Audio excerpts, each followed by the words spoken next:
Hey, this is Dre with Yourself.Podcast, and we'd like to thank everybody for joining in today. Our guest today will be Jay. He will be um,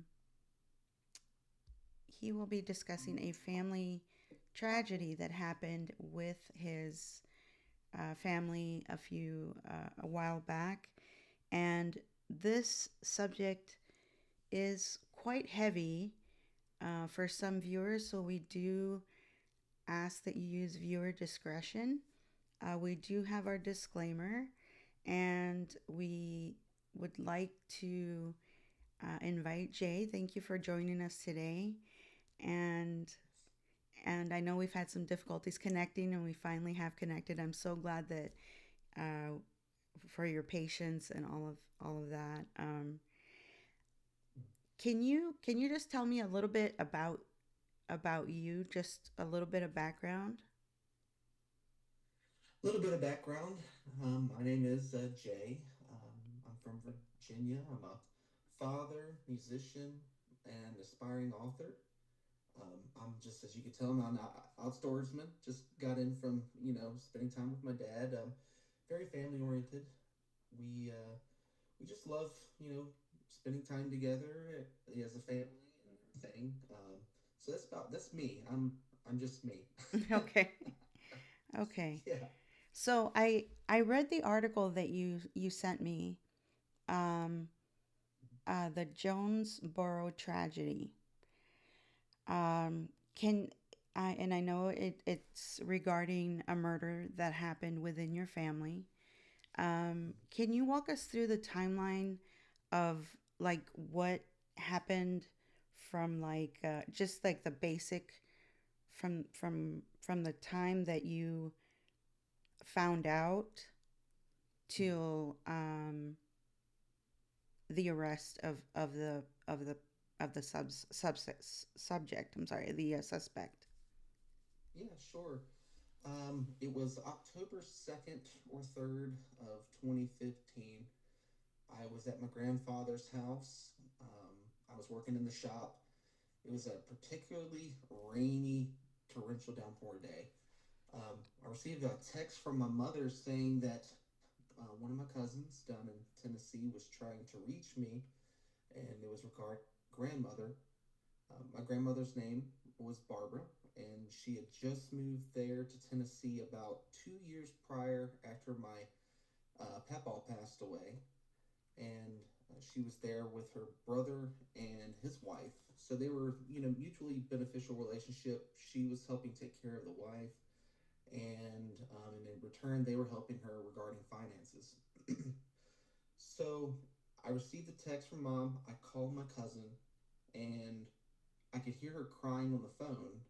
And you Mm. can tell when you get that type of phone call, something's about to hit you that you're not prepared for. So I calm her down. I'm like, okay, what's wrong? She's like, Jay, Barbara, my grandmother, um, Aunt Diane, and Uncle Kenny are all gone. I was like, all gone? What do you mean? And she was like, well, they were killed last night. And in that moment, I remember it vividly. And I'm writing about that in the book that I'm writing right now. Mm-hmm. It just seemed like time stopped. It was like I could walk out into the yard and like touch the raindrops. And it was just a surreal experience. And in that moment, I did not cry at all. I was like, what do you mean? She's like, they were killed last night. Somebody shot them. And I was like, well, what about Danny? And Danny is my Uncle Kenny's and Aunt Diane's son, and he was living with them at the time. And she was like, "Well, they think he's the one that did it."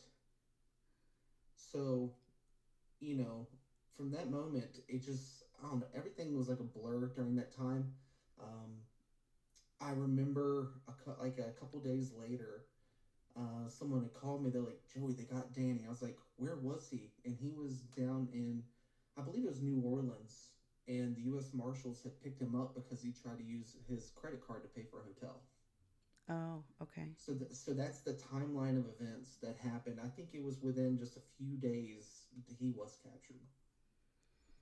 Okay, so that is really heavy. Um, Yeah. so what's the so you went through the relationship then was your Mhm. cousin shot his own parents, which Yes, were at your aunt and uncle, that's and correct. also your grandmother, which would have been his grandmother as well, correct? She was actually his aunt. Oh, his aunt. Oh, that okay. Yes. Yeah. Um, and his name was Daniel, you said? Yes, we always called him Danny. Okay. So Yeah. Him. Danny, was he had he ever had like previous involvement with law enforcement? Did he have like a criminal record or Yeah, he did on and off. I would say it was probably nothing too serious from what I remember. I think just like alcohol and drug charges. It was nothing really to judge someone about. He was my experiences with him. He was always friendly. Him and I never really had issues with each other. It was just he was someone who struggled. But Mhm. when you got to know him like prior to this, he was a kind-hearted person. Like him and I had spent some time together once, and he was helping me unload like my grandmother's house and like pack it onto his dad's truck because she was moving, and he was like, "Aunt Barbara, how can I help you today?" He really just strove to be a great person. Was he, do you know that if he was under any substance use while this or when he did this? It's unclear. I will say that when the U.S. Marshals did find him, he did have his mother's medication. So we do think that we don't know if he was on it at the time, but I think he may have stolen it just so he could cope with what happened. He made he actually told us that he didn't want to reveal what led up to that moment, and he held that narrative up until about 6 months ago.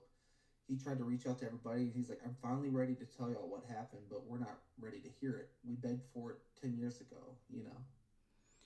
Oh, I So, see. So that's what I yeah. was going to ask you, if he Hmm. actually ever admitted anything to you. And so I'm guessing then he's already been arrested and he's been tried and Yes. convicted of it. So Hmm. what was his conviction? What was the sentence that he received? Life without parole. So he's in there, and um, I was really hoping that they weren't going to do the death penalty. I wasn't sure about Tennessee with the death penalty. I was pretty adamant about them not doing that Mm-hmm. because if you think about it, we had lost three people already, Mm-hmm. and you know we didn't want to have another casket. That was on my mind, and also too, even though like he did this, his two sisters. I mean, that's their brother. Right. Yeah. They would lose their whole entire family, even though emotionally, I'm pretty sure they had disconnected from them. That's their experience. Mm-hmm. But yeah, we didn't want to have another person to have to, you know, send home. Right. Right. Yeah. Do you know if or had you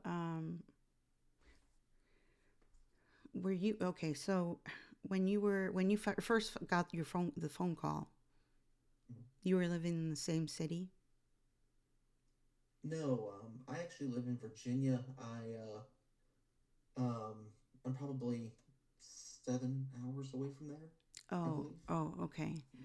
So then you had to kind of scramble and get yourself out, get you and your family out there.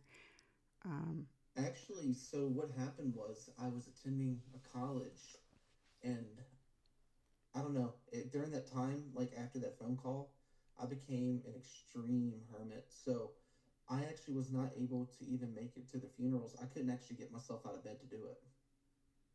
It okay. was hard for me to face that reality that I'm going to go to a place where there's going to be, my people that I cared about, three of them. I couldn't, my mind couldn't face that reality.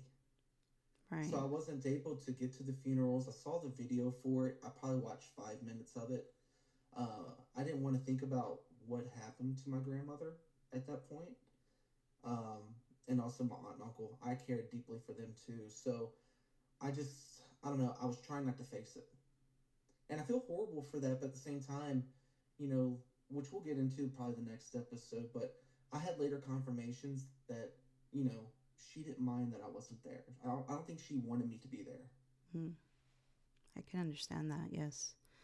Um, so did anybody did uh your cousin who had called you Mm. um did did they mention if they had seen any changes or any weird um personality changes or anything in Daniel's persona or the way he was acting days leading up to it?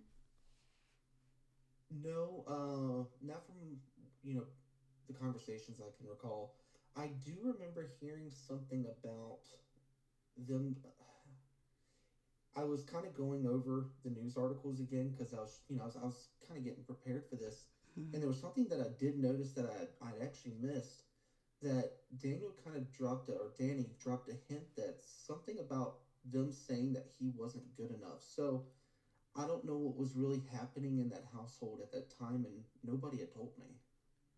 Oh, But okay. that was something that he kind of dropped, that maybe something was happening where he was something was changing with him, and the family was trying to help him. I see. So that's the only indication I have. So it could have been a mental health problem that he was facing, plus Maybe. fighting the alcoholism or the substance abuse Hmm. and the mental health mixed together. Um, so, um, what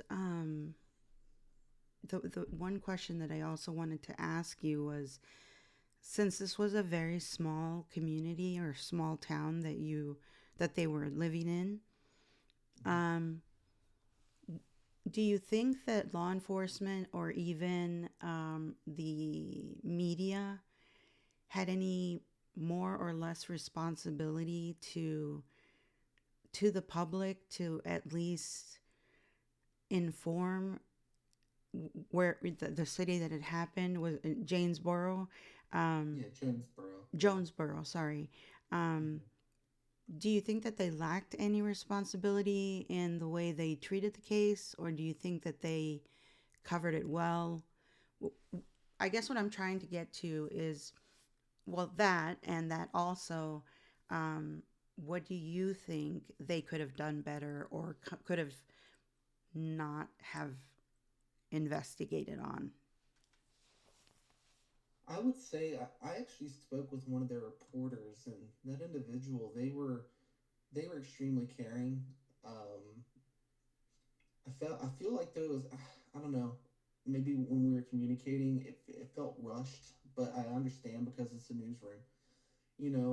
I will say that I believe that at least that news agency that I dealt with, they did really well of respecting the family and telling my family's story too.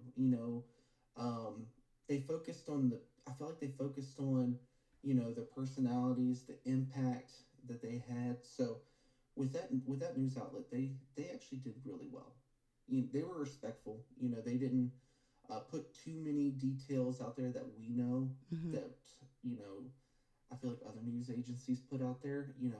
Eh, they did great though. Okay. Yeah. What do you suppose that they could that well, maybe not so much in Jonesboro, but what do you think that law enforcement or media would be able to assist in, because we don't really hear, like I had never Yeah. heard of this case before, um, but with true crime being so accessible Mm-hmm. online, on media, on social media as well. Um, what do you think is helpful for smaller communities to get their story out? I would say, I would say just, tell their stories, show how much of an impact them people had, like the people who go through this, the victims, and show just, I want people to know just how much of a tragedy it is. You know, for instance, I was watching the news, I think about last month or something, and a similar situation had happened, and they treated it like a one off. They didn't give Mhm. much attention to it. I mean, one homicide is a tragedy, but when you lose multiple people at once, that shouldn't be treated as just another news segment. Right. Yeah. That was my main complaint. Was other news agencies I come across online, two sentences like this happened. That's, I don't know. I don't know if it's the culture. I just don't understand how news agencies and people can be like, oh well, that's not me. Yeah, that's sad, but I mean, you don't understand, like, one death impacts a lot of people. When you lose three, it kills a community. Especially in that Like, for form, instance, yes. yeah, like my uncle, he was I mean, my uncle Kenny, like, he was with the American Legion. He just a few days prior, I mean, he was part of the color guard for veterans funerals. A lot of people respected him. I mean, he was a wonderful individual, and suddenly he's just ripped out of that community. Yeah. So, him alone, his passing made a massive impact. And, my aunt Diane Melody, we called her, she, geez, I mean, she was suffering from health problems, but she had an amazing spirit, and she impacted all the physicians that worked on her. And then all of a sudden, she's taken from us. So I just wish they would, don't treat it like an occurrence like this just happened last night. Let's move on to the next story. Really focus on it. Each soul is precious. That is true. That is very true. And I I can't imagine, my my my sympathies and my condolences to your family.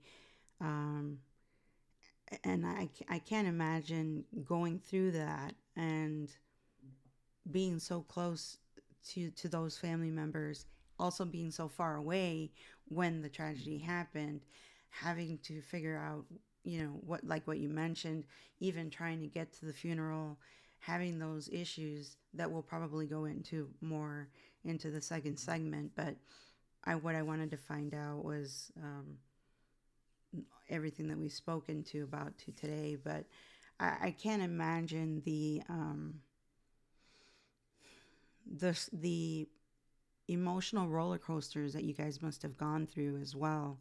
And not to mention the legal system, trying to understand the legal system, trying to make sense out of, where, because when a trial happens, sometimes they talk about things that we think, how is that uh, important? How does that relate to what we're going through right now? And I'm sure that during the case, they discuss things that maybe you thought were irrelevant, or Mm-hmm. um, and I guess, unfortunately, we don't necessarily always know the reasonings behind the questionings or the questions that are asked in court. And um, but certainly I can imagine that this was a horrific experience for you and your family. um, I sincerely thank you for your time today. um, I will be posting this segment on our Brace Yourself.Podcast on YouTube on this coming Friday. And I usually do a like kind of a informative video on all our socials to let everybody know what our video is about. I sincerely appreciate your time today that you spent explaining to us what happened, what led up to the arrest. And like I said, my deepest condolences to your family. I know it's been a while, but I can only imagine that it must feel like it happened yesterday for you still. I can actually hear sound or smell something, and it instantly takes me back to that day. Mm-hmm. I mean, after the funerals and the trial, that very next Christmas, my sister's like, "Hey, I have something very special for you." And she goes upstairs at my mom's house, comes back down. She's like, "Close your eyes." And I close my eyes and I feel it go into my hands. And I open my eyes, and it was my grandmother's Bible that she had custom made a cover for that Bible. And it was in her room that night. She had passed away. But then I opened it, and the first, oh, geez, hold on. The first photo was me and my sister as kids, and her holding us.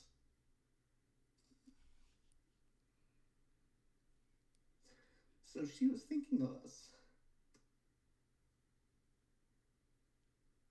So she was planning on giving. I promised I wasn't going to do that. No, that's But yes, totally fine. she was thinking of us. So that's I still keep it. I'm very sorry, Jay. I've read the article over and over, and because we were having difficulties connecting, I just wanted to be fully prepared. And um, every time I read it, I think I read it 7 times, to be honest with you. And Oh yeah. every time I read it, I just kept thinking about you personally. I didn't think Mm-hmm. so much about Daniel, or Danny as you called him. Um, Yeah. my thought it just kept going to you instead of him. Of course, Mm-hmm. I question his motives, but I just um, and to be completely honest, I my mother was, just a little fact that correlates with your story. Mm-hmm. My mother was adopted into a family. Um, in that family, they had uh, a an extended family member who had committed a murder, and unfortunately, the family that my mom was adopted into was um, a very disturbed family. Mm-hmm. Unfortunately, they didn't have any type of um, guidance or leadership in their upbringing, and that individual. I remember I was at my grandmother's home when he came over with the weapon still in his possession, Mm-hmm. and he was acting kind of strange, when he came over. And there was a few of us that would always gather at my grandmother's house. So Okay. there was a few of us there, and we noticed that he was very, very hyper, more so than usual. I mean, he wasn't very hyper to begin with, but he was a little bit up, more kind of. He would jump around from subject to subject all the time. Yeah. Mm-hmm. But there was something different about that day, and he just blurted it out that he had shot someone and murdered that person, and he was basically running to to my grandmother's house, which would have been his aunt's house, um, to say goodbye because he knew he was going to get caught. Um, we were only visiting, and we were visiting from out of state, so I mean he just busted in the door and, kind of blurted it out. Mm-hmm. So I can, when I read your article, um, and I was thinking, like the question that I asked you, what in smaller, because this happened in a very, very tiny town in Texas, Yeah. and it had no coverage. And so that's why my mind kept coming to you when I read your article, or the article about your family.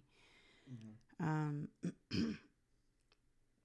it troubles me that there are families that go through this sort of thing, and like you said, are kind of like a footnote, or something that's not, because it's not a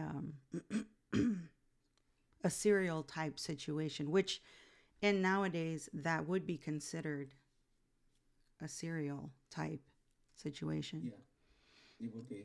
And I can't extend my condolences enough to you and your family.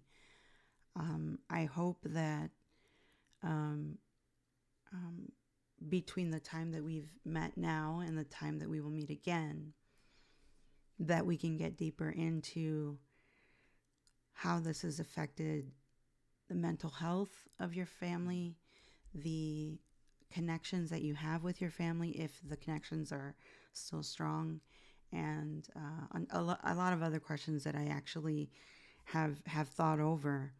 Um, but we will leave those questions for the next segment.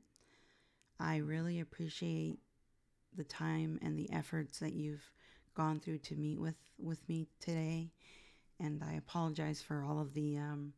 I know we've had some tech issues before, and It's okay. some scheduling It's always issues. a pleasure to be able to sit down and chat with you. It's always great. Oh, well, I So, appreciate that very much. And yeah. hopefully we can extend the not necessarily the extreme details, because Mm-hmm. I would hate to make you go through all of that again. But at least spread the word out that people are lost no matter how big or small the community. And we need Oh, to yeah. focus on somehow reaching out to those individuals who suffer, not just the not just the families who suffer on the back end, but the individuals that are suffering, that actually commit these horrific Oh, yeah. tragedies. Yeah. So I hope that you continue your day with a positive thought. And one thing that I try to ask my guests to do is, it's just a little challenge that I always ask them to do. Sure. If you could today, after having a conversation, after this conversation that we've had, if you could today write down on a piece of paper or make a note on your phone, or however you'd like to do it, um, one thing that you're very grateful for that came out of this situation for you, um, Mm-hmm. and keep that thought and actually act on that thought throughout the week. And then when we meet again, if you could share that with us. I can do that. Okay, thank you so much. Yes. Like I said, thank you again for joining Brace Yourself.Podcast. We wish you the very best, and we wish your family the very best. And we will see you next time, and we will talk about when we can schedule again. I will Sure. be in contact with you, and until then, we will wish you a good day. Yes, thank you. And I'll tell your listeners as well, brace yourself. There's Thank you. more to come. Yes, Yeah. definitely. All right. Thank you so Well, much. thank you so much. Much love. Thank you. Thank you. Bye bye. Mm-hmm. Bye. We'd like to really extend our gratefulness and our appreciation for Jay. Um, we would like for everyone to always be careful with your surroundings. Be aware of your surroundings and always reach out to your family members.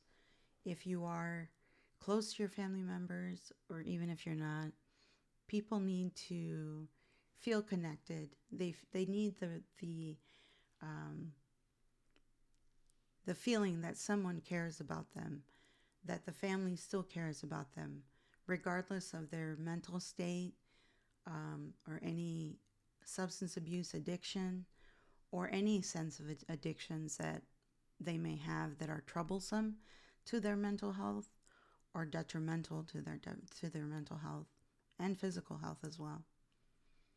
We hope that you've taken away something positive from this episode, and we also hope that your thoughts will be with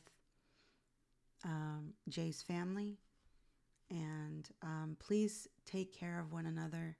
Please shine your light onto other people, because believe it or not, your light can reach someone and can actually help someone. So we thank all of our listeners again today.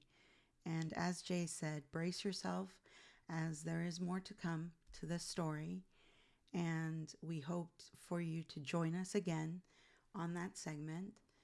And until then, that's a wrap.